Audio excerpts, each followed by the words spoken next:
अच्छा जी, अब थोड़ा सा मूव करेंगे और हम चलते हैं एक और के पास जिसका नाम है echo check. Echo check error method is one of the method जो कि यूज होता है बट बहुत ज्यादा यूज नहीं करते हैं। इसकी कुछ लिमिटेशंस हैं और वो लिमिटेशंस भी जानते हैं हम। Echo check is performed by asking the recipient computer to send back an exact copy of the data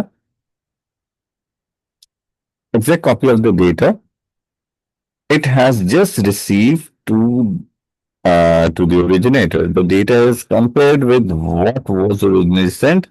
If both copies match, the data is deemed to have arrived without error. तो echo check क्या कर रहा है? जैसे echo होता है, यानी हम एक आवाज लगाते हैं, वही आवाज हमें सुनाई देती है। वैसे ही हो रहा है भाई। देखो, ठीक हो गया। computer ने डेटा सेंड किया, अब उस पे हम फिर अपनी प्लॉटिंग करते हैं। हमने कहा भाई लेट्स सपोज 200 MIB का डेटा गया। अब एक साथ तो जाएगा नहीं, डेटा पैकेट में टूट टूट के जाएगा। ये सारी बातें हमें ध्यान में रहनी चाहिए। 200 MIB का पूरा जी जी। data इसके पास रिसीवर के पास रिसीव हुआ। इसने डेटा रिटर्न किया वही 200 MIB का। रिसीवर ने, ये सेंडर ने सॉरी, जो अपना भेजा हुआ डेटा था और इनका भेजा हुआ डेटा था, इनको आपस में चेक कराया इक्वल्स हुए हैं कि नहीं है। ठीक है, अगर ये दोनों डेटा इक्वल हो गए, यानी कि डेटा नंबर 1 और डेटा नंबर 2 अगर ये इक्वल हो गए तो इसका मतलब सही हुआ, उसको पूरा तो भी सही मिला। तो वो क्या करेगा, और अगर नहीं तो 200, लेट्स सपोज 200 के बजाय 201 वापस आया, तो यार there is an error, so let me resend you the data. 200 MIB फिर भेजेगा और ये ऑन गोइंग प्रोसेस चलता रहेगा। फिर वापस आएगा शायद 200 MIB। अगर 200 MIB आ गया तो ठीक है, अदरवाइज फिर चलेगा ये काम। तो एको चेक के अंदर यानी हमें बड़ा प्रॉब्लम है। वो प्रॉब्लम क्या है, हमें ये नहीं पता चलता जाते वक्त डेटा में गड़बड़ हुई थी या आते वक्त डेटा में गड़बड़ हुई है। दोनों डेटा ही भेज रहे हैं ना भाई, हम्म। और एको डेटा भेज रहे हैं, नहीं कि कॉपियां भरजी चल रहे हैं। एक तो ये बड़ा प्रॉब्लम है इसके अंदर। क्या हमें ये नहीं पता चलता कि हम्म। किस सेंडर ने जब सेंड किया था तो उस वक्त एरर जनरेट हो गया था, क्योंकि सेंडर के पास ओरिजिनल कॉपी तो पड़ी हुई है। तो वो उसी से कंपेयर करेगा ना, भेजी हुई कॉपी से थोड़ी सेंडर कंपेयर करेगा। हम्म। रिसीवर ने जो भेजा था वहां पे कुछ डेटा इंटरफेरेंस हुई और डेटा आते आते कम या ज्यादा हो गया, इंटरचेंज हो गया, वॉट जो भी हुआ। तो हुआ कहाँ वो मसला। अच्छा, अब हम क्या कहते हैं, एक तो ये मसला है। दूसरा मसला बहुत वैलिड सा नजर आ रहा है। अगर मैं कहता हूँ कि चलो ये सेकंड टाइम वो ही नहीं था, बस एक ही दफा हुआ था, लेट सपोज आपने भेजा था डेटा, वापसी पे भी सही डेटा मंगवा लेते हैं 200 MIB का। तो 400 MIB का डेटा एक्सचेंज हुआ है भाई।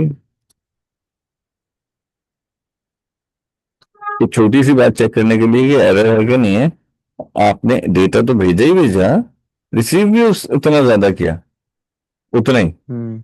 तो क्या आप अपने जो जो डेटा की जो लिमिट है, यानी डेटा सेंडिंग एंड रिसीविंग की लिमिट है, उसको खराब नहीं कर रहे? आप वो भी खराब कर रहे हैं। हम्म। ठीक है, यानी इसका भी पैसा खर्च करवाया आपने, डॉलर इसके भी लगे और डॉलर इसके भी खर्च हुए अच्छे खासे। ऐसा ही है। तो ये कोई अच्छा मेथड नहीं है एको चेक। हाँ, यूज हो सकता है नो डाउट, बट है थोड़ा सा मसला इसके साथ। एको चेक मेरा ख्याल है जी, तो ये तो अच्छा एफिशिएंट मेथड नहीं है मतलब। मतलब मेथड तो सादा है, जो भेजो वही वापस कर दो। ठीक है, मिसाल के तौर पर मैं आपका नाम पुकारूं यूरिश, और आप आंसर में भी यूरिश का है, नहीं तो आपने कुछ और अगर कहा है तो फिर वो डेटा गलत हो गया, तो मैं फिर पुकारूंगा यूरिश। ठीक है, और फिर आंसर में कुछ और आने वाला है। तो जब तक हम्म। आपका आंसर मेरे जैसा नहीं आएगा जैसा मैंने क्वेश्चन किया था, तो उस वक्त तक ये मामला ये ऐसे ही लगभग चलता रहेगा। ठीक है, जी जी। ये है प्रॉब्लम इसके अंदर। ठीक हो गया सर। बहुत है, आसान बहुत है। कॉपी ऑफ द डेटा आपने रवाना कर दी, लेकिन प्रॉब्लम क्या आ रही है हमारे पास, बहुत बड़ी प्रॉब्लम ये आ रही है कि इसमें हम्म। सेंडिंग और रिसीविंग है ना, वी डोंट नो कि डेटा कौन सा वाला सही है कौन सा गलत है। अगला मेथड है, ये बड़ा हम्म। एग्जामिनर को पसंद है, इसका नाम है ARQ आ, इसके साथ बहुत सारे स्टूडेंट जो है ना परेशान होते हैं, क्यों क्यों लिखा है, जबकि यहाँ रिक्वेस्ट है, ARR क्यों नहीं है। ठीक है। तो ये क्यों उसका क्वेस्ट का है। ये क्या बकवास है। हाँ ये बस है। ये है ARQ। ये तो बड़ी तंग करने वाली चीज है सर। ये एक छोटी सी, हाँ ये छोटी सी प्रॉब्लम है, जब तक मैंने भी आइडेंटिफाई किया तब समझ में आया होगा, उससे पहले नहीं पता चल रहा होगा। मतलब जिस बंदे को ओसीडी हो वो तो बर्दाश्त नहीं कर सकेगा। हाँ लेकिन खैर, ARQ इज ऑटोमेटिक रिपीट। हम इसको बोलते हैं, क्वेस्ट नहीं बोलते, क्वेरी बोलते हैं, QUERY। क्वेरी कहते हैं आंसर, क्वेश्चन करने को। ठीक है। जी जी। अच्छा, ऑटोमेटिक रिपीट करेगा ये अपने क्वेश्चन को अगर डेटा ना मिले। मैं इसकी एक बहुत सिंपल एग्जांपल करता हूं पहले। ठीक है। अब फिर हम आगे चलते हैं। राइट। हम्म। ये बताओ, अब हमारी आपकी तो बात चल रही है, अहमद भी है। अब मैंने आवाज लगाई अहमद, कोई आंसर नहीं आया अभी तक ना, तो मैं क्या करूंगा, मैं फिर जी कहूँ सर। हाँ ये देखो आ गया, आंसर आया, सेकंड टाइम मैंने किया और आंसर आ गया। ये है ऑटोमेटिकली मैं पुकारता रहूंगा, डेटा सेंड करता रहूंगा अनटिल के मुझे पॉजिटिव एक्नॉलेजमेंट ना मिल जाए। ठीक। ठीक है। और अगर नहीं मिली तो मैं पुकारता रहूंगा, लेकिन एक सर्टेन टाइम तक पुकारूंगा भाई। अब आप हम्म। बात को इस इसके इसके जो ARQ है ना, ये बहुत सारी जगहों पे यूज हो रहा होता है भाई। कहाँ कहाँ यूज हो रहा होता है, जैसे मैं हम्म। अब नहीं कह रहा हूँ, मैं कह रहा हूँ SMS मैसेज भेजूंगा एक किसी को, आप में से किसी हम्म। को, और लेट सपोज मैंने भेज दिया और आपका मोबाइल बंद है, 1 महीने के लिए बंद है, बंद पड़ा है, बंद पड़ा है, बंद पड़ा है। अब जब आप खोलेंगे तो SMS जरूरी नहीं है मिल जाए आपको, क्योंकि आपकी तो डिवाइस बंद पड़ी। हम्म। मैंने रिक्वेस्ट बहुत दफा भेजी होगी इन बिटवीन, यानी कि मैंने तो अपने सर्वर के ऊपर जब भेज दिया अपने, जिस भी कंपनी को मैं यूज करता हूँ, और वो आपके सर्वर से टक्करें मार रही है कि भाई इसको मैसेज डिलीवर करा दो करा दो, और वो मिल नहीं रहा उसको क्योंकि वो डिवाइस बंद पड़ी है। तो एक सर्टेन टाइम तक वो भी रखेगा, उसके बाद उसको एलिमिनेट कर देगा कि अगर नहीं है ये आजकल है ही नहीं। ठीक है। अब क्या, अब पढ़ते हैं इसको जरा सा, बात को मैंने दो तरीके से बता दिया कि आप क्वेरी भेजेंगे, रिक्वेस्ट करेंगे, सामने से रिस्पॉन्स आएगा, इसका मतलब है डेटा मिला है। ठीक। हम्म। Using ARQ will automatically send back a positive acknowledgement if data packet is deemed correct, or they will ask for the data to be resent if an error has been detected. If no hmm. acknowledgement is returned, ये है important इसकी बात। इसके अंदर वो कहता है acknowledgement, ये इसको जरा से याद रखिएगा भाई, acknowledge and time out method इसको कहते हैं। ठीक है। If no ठीक है। acknowledgement is returned within the certain time period, a timeout is registered and then sending computer resend the packet. This process carries on until packet received is correct or until ARQ limit is reached. तो मैंने बता दी ARQ limit reach कर गई है SMS की 1 महीने के अंदर, लेट सपोज। ठीक है। सो एक सर्टेन टाइम सर तक। लेकिन ये सेंडर सेंडर का है ना, ये सारा एआरक्यू सेंडर के पास होता है ना। नहीं, ARQ बेसिकली, हाँ ARQ बेसिकली सेंडर के पास है, यहाँ तुम्हारी ये बात सही है कि भाई। जब इंफॉर्मेशन वापसी आती है तो बेसिकली एआरक्यू जो होता है ऑटोमेटिकली वो उसको कंफर्म करता है, अगर नहीं होता तो वो पैकेट ही वापसी भेज देता है, ऐसा है। नहीं, वापस नहीं भेजता, वो कहता है इसको मिला ही नहीं, इसने कोई एक्नॉलेजमेंट नहीं दी। भाई देखो, हमने अभी अहमद को आवाज लगाई थी, अहमद ने बोला जी। ठीक है। तो मैंने दूसरी दफा, तीसरी दफा, चौथी दफा आवाजें लगानी है, और जैसे ही जी आएगा मेरे पास, पॉजिटिव एक्नॉलेजमेंट रिसीव हुआ कि which means that the data is receive to the receiver. Sender तो दो हम्म। चार आवाजें लगाने के बाद थोड़ा सा थक भी रहा होगा और वो कर रहा होगा कि भाई पता नहीं आएगा आंसर कि नहीं आएगा। ठीक है। कि सही है या नहीं है। हाँ। तो हमारा पहला स्टेप क्या हुआ कि सेंडर ने रिक्वेस्ट भेजी, यानी डेटा भेजा, चलो डेटा भेज दिया उसने, उसने डेटा दबाना। जी ठीक। दू- जी जी। सीधा तरीका ये है कि रिसीवर ने रिसीव कर दिया, ठीक हो गया सर। रिसीवर ने रिसीव किया। अरे मैं इस एल्गोरिथम को यहाँ पे भी अगर देखेंगे हम, ये जो एल्गोरिथम पूरा बना हुआ है इसको देखते हैं, इसमें भी यही सेम बातें हैं। ठीक। रिसीवर ने रिसीव किया, ने कहा फिनिश हो गया मामला। दूसरा है कि रिसीवर ने रिसीव नहीं किया पहली दफा, दूसरी दफा, तीसरी दफा करने के बाद रिसीव कर लिया, ठीक है, और एक्नॉलेजमेंट भी कर दिया कि हाँ मिल गया। एक्नॉलेजमेंट हम्म। इसके अंदर के एक्नॉलेजमेंट मिल जाए। एक है पॉजिटिव और नेगेटिव एक्नॉलेजमेंट भी कहलाती है। खैर चले यहाँ से स्टार्ट लेते हैं यार, ये फ्लो चार्ट कहलाता है जो बना हुआ है। इसके ऊपर ये जो दो बने हुए हैं ना ऊपर नीचे, इनको बोलते हैं टर्मिनेटर्स। टर्मिनेटर्स का मतलब क्या होता है कि वे डेटा को टर्मिनेट करेंगे, यहाँ से शुरू हुआ है मामला और यहाँ खत्म होना है मामला, अनलिमिटेड कुछ नहीं है। अच्छा, सेट टाइमर एक इसने स्टार्ट लिया, ये पहला स्टेप है इसका, ये फर्स्ट स्टेप है। Has timer timed out, time out हो गया उसका? अगर हो गया है, ठीक है, यानी एक सर्टेन टाइम तो उसने लाइक सपोज 2 सेकंड तक वेट किया आवाज देने के बाद, ठीक है, उसने 2 सेकंड तक वेट किया। अगर किसी ने जवाब नहीं दिया, इसने फिर से डेटा सेंड करना है, फिर 2 सेकंड तक रुकेगा, फिर भेजेगा, फिर 2 सेकंड तक रुकेगा, भेजेगा। अच्छा, एक तो ये सर्टेन सिचुएशन ये हो गई, टाइमर टाइम आउट। अगर नो हुआ,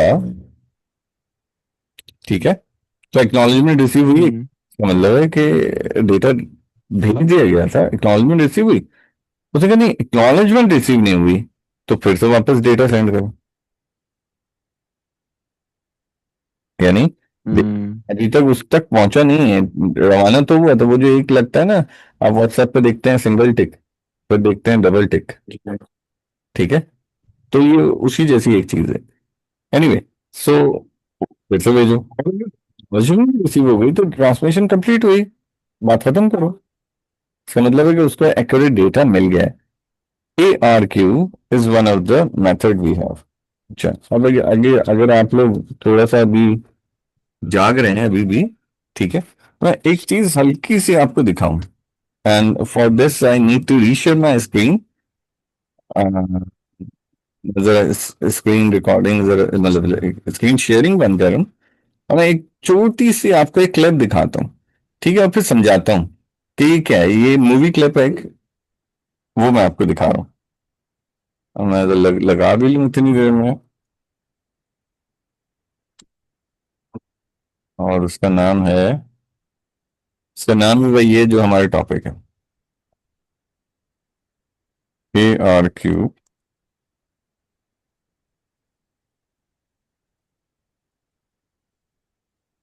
और ट्रेलर देख रहे हैं, पूरी मूवी नहीं देख सकते भाई, ठीक है। अच्छा, मैं let me reshare my screen with this sound, ताकि आप साउंड को भी इंजॉय कर सकें, और मैं बीच में रोक रोक के आपको बताता रहूंगा कि हो क्या रहा है इसके अंदर। देखिए, this is the clip we have, बहुत पुरानी है, पर जरा समझिएगा इसमें क्या हो रहा है।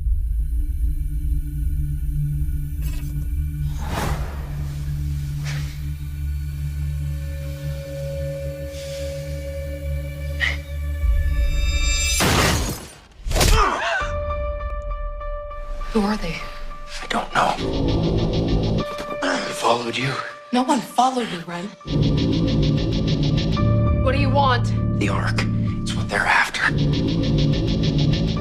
What's it do? You don't know what you're doing. No! No. No, no, no. Ren.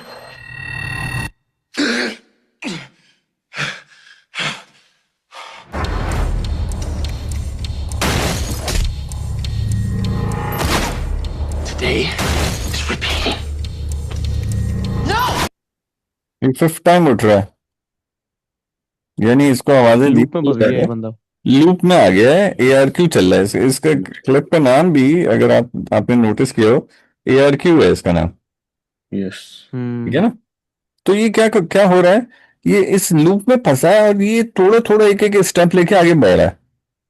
ये कुछ बेहतर कर लेता है हर दफा, थोड़ा सा बेहतर कर लेता है, थोड़ा सा बेहतर कर लेता है, और ये उस सर्टेन पॉजिटिव एक्नॉलेजमेंट की तरफ जाने की कोशिश में, जिसको हम कह रहे हैं कि एक पॉजिटिव एक्नॉलेजमेंट दोगे तो हम कहेंगे ट्रांसमिशन कंप्लीटेड, टारगेट अचीव, ठीक, अनटिल, हम्म। या तो फिर वो यहां से ऊपर जा रहा है या फिर यहां से ऊपर जा रहा है, कि नहीं दोबारा करो काम, ठीक हो गया। सही नहीं हो रहा काम अभी तक।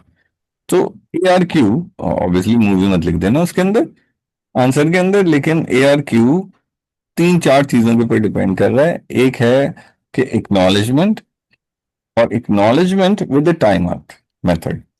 ठीक है, इसकी सर्टेन, इसके बहुत सारे क्वेश्चंस आते हैं, एग्जामिनर को बहुत पसंद है इसको पूछना। अच्छा जी, अब हम्म। फाइनल स्टेज पे चलते हैं, जो कि हमारा है इस पूरी मैकेनिज्म के अंदर शायद सबसे ज्यादा टेक्निकल, जी ये है चेक डिजिट। अच्छा, कुछ लोग इसको नहीं मानते कि ये एरर चेकिंग का मेथड है। ठीक, ये जी। तो किस चीज का मेथड है, वो कहते हैं check digit checks is is a form of validating data entry rather than detecting error in transmission। हम्म। ठीक है, ये कहता है कि भाई आपका डेटा सही एंटर हुआ कि नहीं हुआ, ये मैं चेक करके बताऊंगा आपको। अच्छा, वैसे तो एरर ही है ये भी, ठीक है। सही हुआ कि नहीं हुआ तो एरर ही चेक कर रहा है ना, लेकिन जी जी। कुछ कुछ थोड़ा सा मसला है इसके साथ। इसके बाद ये कहते हैं कि ये मैं कुछ खास नंबर्स के साथ कर सकता हूँ, किनके साथ। Check digit is an additional digit at the end of string of other numbers.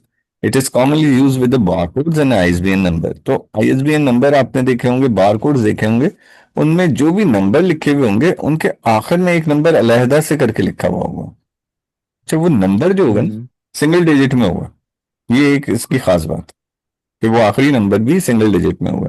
तो अगर आपके पास कोई कोई मार्कर रखा हुआ है, कोई आपके पास डिवाइस रखी हुई है जिसके ऊपर बारकोड लगा हुआ है, कोई भी, ये टूथपेस्ट है, कोई भी ऐसी चीज हो, उसको उठा के देखें, बारकोड होगा, उसके एक्सट्रीम राइट के ऊपर एक आखिर में एक नंबर लिखा होगा।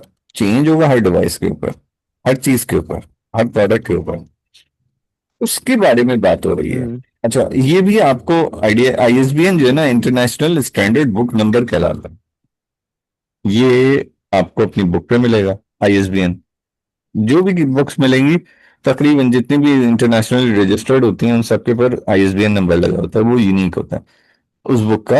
यानी उस बुक की अगर 1000 कॉपीज छपी हैं तो 1000 के ऊपर वही सेम नंबर होगा।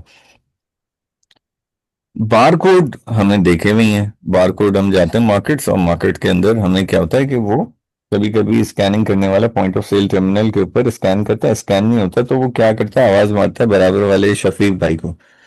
अब वो शफीक भाई जो है ना, हम्म। पता नहीं किसी वजह से उनको नंबर हमेशा याद होता है, वो फटाफट बता देते हैं कि ये नंबर डालो। वो नंबर एंटर करता है, आपकी प्रोडक्ट सेलेक्ट होती है और चल जाती है। बस उसी वक्त शफीक भाई से आवाज सुनते वक्त उसने आगे पीछे कर दिया नंबर को हल्का सा। अब हम्म। डेटा वैलिडेट नहीं होना चाहिए, उसको गड़बड़ आनी चाहिए कि ये जो प्रोडक्ट मैं डाल रहा हूं, ये इस प्रोडक्ट का बारकोड नहीं, कुछ और ही चीज निकल के आ रही है। ठीक है, हम्म। ये है चेक डिजिट। इसको हम कैसे चेक करवाते हैं, इसके ऊपर सारी स्टोरी है हमारी इस वक्त की। अच्छा, तो वो अगर हम इसको बात कर लें पूरी, a check digit is recalculated on the data entry if this match one at the end of the numbers are deemed to be correct and the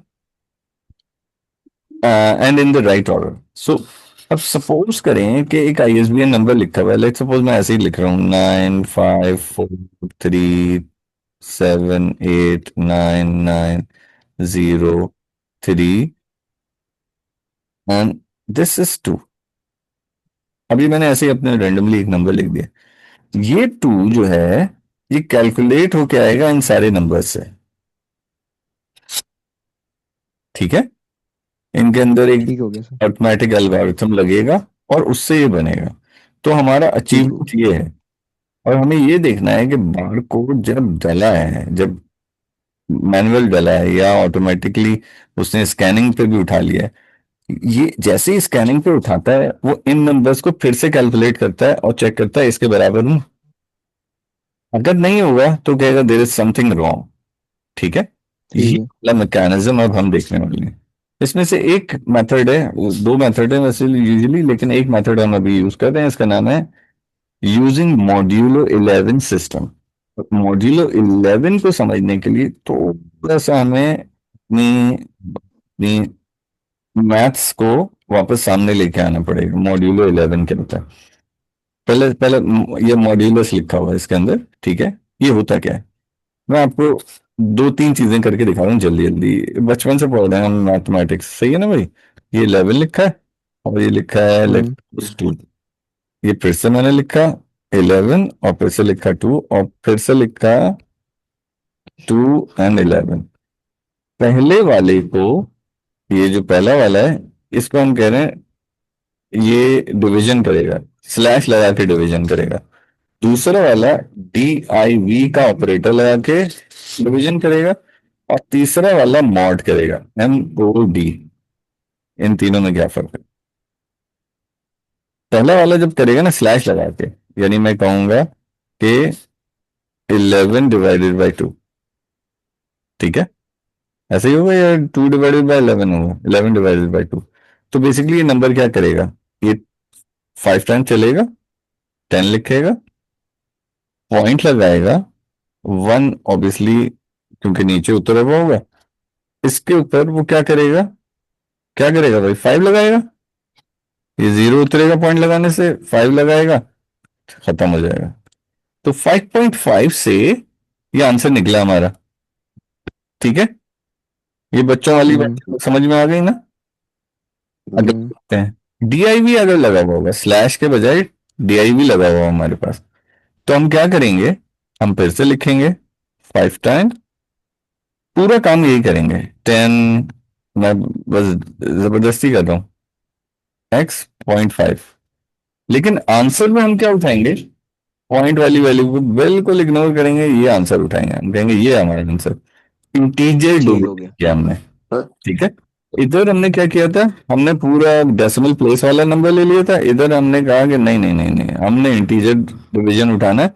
0.5 लिखा हो, 0.7 लिखा हो, 0.999 लिखा हो, हम पॉइंट से पहले की वैल्यू उठाएंगे। तीसरा मॉड। सर ये राउंड ऑफ नहीं हो जाएगा?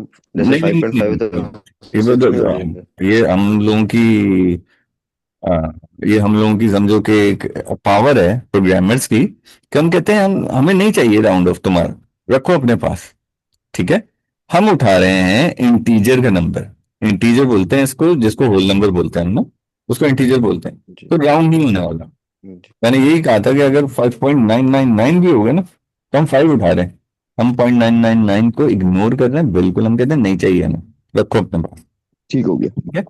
अच्छा तीसरा आ गया, तीसरा है एमओडी। एमओडी क्या करता है, ये शरीफ आदमी ये कहता है भाई, टू 5 टाइम्स अगर चलाओगे तो मेरा 10 आएगा और 1 बचेगा। हमने कहा बस बस बस बस बस, 1 बचेगा, उसको बोलते हैं रिमाइंडर। और मैं हम्म। रिमाइंडर का आंसर उठा रहा हूँ, मैं 1 लिखूंगा। गॉट इट, हम्म। ठीक हम्म। है। तो अब तीन सर्टेन सिचुएशंस में, ये मैं एक्स वैक्स हटा दूं यहाँ से, जरा सा हमारी पढ़ाई में कुछ गड़बड़ करेंगे। अब हम पढ़ना शुरू करते हैं इस पूरी स्टोरी के साथ, क्योंकि इसमें मॉड यूज हो रहा है, इसलिए ये बताया पूरा। ये रिमाइंडर पिकअप करेगा, ठीक है। अब देखें, यूजिंग द मॉड 11 या modulus 11, weight of 2 3 4 etc are assigned to each digit starting from the right to assign a check digit to a number 545305। ये एक नंबर इन्होंने छोटा सा रखा है, for to form a valid product code, ठीक है। इन्होंने छोटा नंबर रखा, वरना बहुत बड़े बड़े नंबर्स हो सकते हैं और होते हैं, आप रियल लाइफ में देखते हैं अगर आप बड़े नंबर रखते हैं। अब हम इसको जरा सा प्लॉटिंग करते हैं। तो कहते हैं using the modular 11 system weights 2 3 4। ये तो सॉरी दोबारा हो गया, कुछ गड़बड़ हो गई भाई, यही था। अब देखें क्या कर रहे हैं, हमने इस नंबर को यहां प्लॉट कर लिया, 5 0 3 5 4। सेम नंबर है यही वाला, यहाँ पे देख लिया नीचे। उसके बाद हमने उसकी वेट लगाना शुरू की। अच्छा, ये आप देख रहे हैं कि ब्लैंक पड़ा है, ये भी ब्लैंक पड़ा है। ये है बेसिकली लोकेशन नंबर 1, और इधर क्वेश्चन मार्क है हमारे लिए। ये कोई नंबर कैलकुलेट करके हम निकालने वाले हैं। तो हमने क्या शुरू किया, हमने कहा 2 से शुरू कर रहे हैं, 2 3 4 5 6।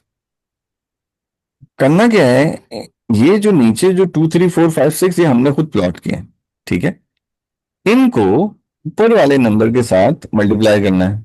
तो 6 4 24 सही आंसर है, 5 5 25 सही है, 3 4 12 सही है। 0 × 3 कोई भी नंबर किसी नंबर के साथ मल्टीप्लाई करोगे तो आंसर 0 ही आने वाला है, तो ये भी सही हो गया। और 5 2 10 हमने कहा भी बिल्कुल सही है। इन सब नंबर्स को इसके बाद आपस में ऐड कर दें तो आंसर आने वाला है 71। एडिशन हो गया। अब आएगी स्टोरी जिसकी वजह से हमने मॉड को देखा था। वो कहता है कि remainder when sum divided by 11।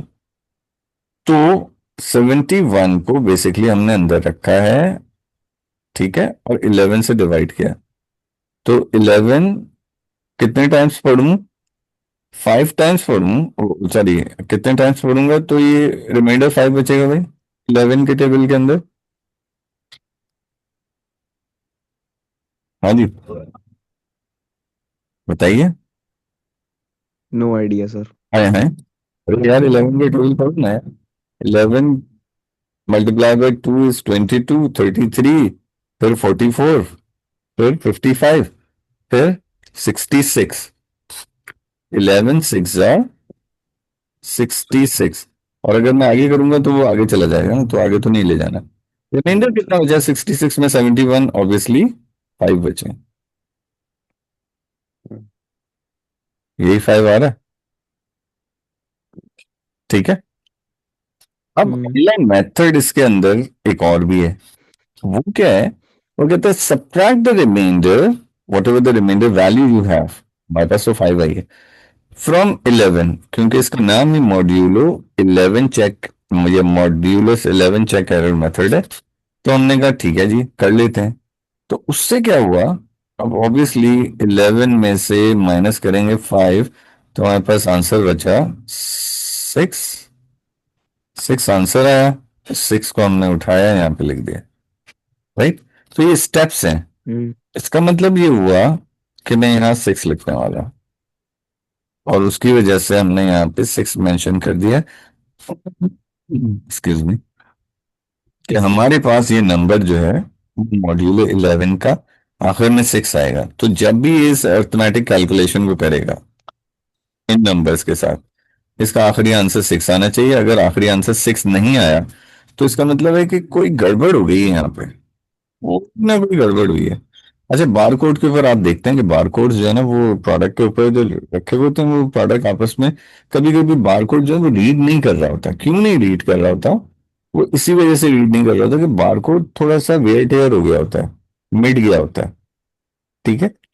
मिटने की वजह से वो इन दोनों वैल्यूज को सेम नहीं ला रहा होता।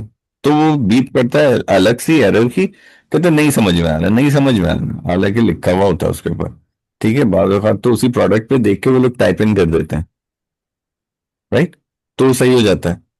लेकिन वो क्यों, हम्म। क्योंकि वो वेयर टेयर होता है, उसको नजर पूरा नहीं आ रहा होता कैमरे की आंख के अंदर या स्कैनिंग की आंख में, तो वो उसको नहीं समझ पाता है, ठीक है। ये था हमारे पास आखिरी एरर चेकिंग का मेथड। सर एक सेकंड, वेट कैसे बनाया? वेट तो सिंपल है ना यार, 1 2 3 4 5 6 लिख दिया। अच्छा अच्छा अच्छा अच्छा, ठीक है फ्रॉम ठीक है। राइट टू लेफ्ट आप नंबर जितने भी है ना लिखते चले जाएं। इसमें 6 नंबर से टोटल, तो हमने 6 नंबर हम्म। लिखे हैं। अगर 8 होंगे, 10 होंगे, 11 12 होंगे तो उतने लिखते चले जाएंगे, ठीक। ठीक है। ये एक हमारे पास एरर चेकिंग मेथड है। तो ये पूरा हमारा ये वाला यहाँ पे काम कंप्लीट हुआ। ऑब्वियसली इसके टॉपिकल या इसके पास पेपर्स जो हैं वो मैं आपके साथ शेयर करूंगा कि इनके अंदर क्वेश्चंस करते कैसे हैं। प्रॉब्लली हम सैटरडे को देख लेते हैं उनको, और ये जो हमारी नेक्स्ट क्लास होगी वो परसों जो हो रही है, तो उसमें इसी चैप्टर का लास्ट पार्ट हम देखना शुरू करेंगे, जो कि सिंक्रोनियस और एसिंक्रोनियस डेटा का है। और इन बिटवीन आप वो वीडियो जो कि पहले वाली है इसको जरूर देख लीजिए, जिसकी भी मिस हुई है, अहमद आपकी या यूरिश आपकी, ताकि आप कवर अप कर सकें कि पीछे ये हो क्या रहा था, ठीक। सर मेरी बस अभी इस साइड को ऑन साइड क्लास में हुई थी। हाँ, तो बाकी तो हाँ सही जी। चल रही है ना। जी, नहीं। To be on the safe side मैं आपको सेंड कर देता हूँ, ग्रुप पे सेंड करूंगा, अगर देखना चाहें तो देख लीजिएगा, अदरवाइज यूरिस्ट ने आपने ओके उसको। ठीक है, ओके चले ओके देन, फिर बस यहाँ पे हम स्टॉप कर रहे हैं, और फिर इंशाल्लाह मुलाकात होगी सैटरडे को, और परसों हमारी ऑनलाइन फिर दोबारा हो रही है, इस कल इसी चैप्टर का लास्ट पार्ट होगा। ओके सर, अल्लाह ओके, हाफिज। अल्लाह हाफिज़। अल्लाह हाफिज़।